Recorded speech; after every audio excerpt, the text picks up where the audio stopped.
மற்றும் பால் பொருட்கள் கெடாமல் இருக்க பால் பண்ணை உரிமையாளர்கள் விஷத்தன்மை வாய்ந்த வேதிப்பொருட்களை பயன்படுத்துவதாக மத்திய அரசின் உணவு பாதுகாப்பு அதிகாரிகள் குற்றம் சாட்டியுள்ளனர். பல்வேறு மாநிலங்களில் பரவி கிடக்கும் பால் பதனப்படுத்தும் ஆலைகளை கடந்த மாதம் சோதனையிட்டதில் பால் கெடாமல் இருப்பதற்காக ஹைட்ரஜன் பெராக்சைடு, பொட்டாசியம் ஹைட்ராக்சைடு என்ற வேதிப்பொருட்களை அவர்கள் பயன்படுத்தி இருப்பது கண்டுபிடிக்கப்பட்டிருப்பதாக அதிகாரிகள் கூறினர்.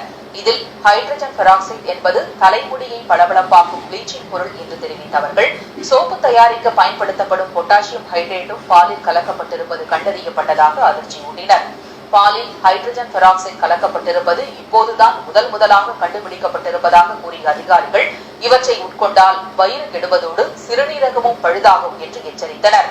இவை ஒருபுறம் இருக்க, பாலில் இருந்து தயாரிக்கப்படும் பனீர், மாமா உள்ளிட்டவற்றின் தயாரிப்பின் போது அஜிமோன் எண்ணெய் என்ற ஒருவித விஷ எண்ணெய் உபயோகப்படுத்தப்படுவதாகவும் அதிகாரிகள் சுட்டிக்காட்டியுள்ளனர்.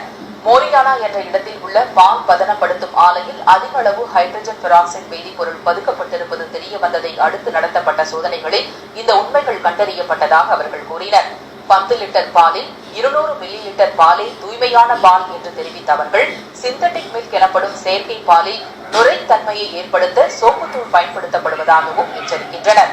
சட்டவிரோத சுரங்க தொழில் போல கலப்பட பால் விற்பனை நாளுக்கு நாள் அதிகரித்து வருவதாக கூறிய அதிகாரிகள், இந்த விஷயத்தில் நடவடிக்கை எடுக்க முடியாமல் தங்கள் கைகள் கட்டப்பட்டிருப்பதாகவும் தெரிவித்தனர். சத்துணவு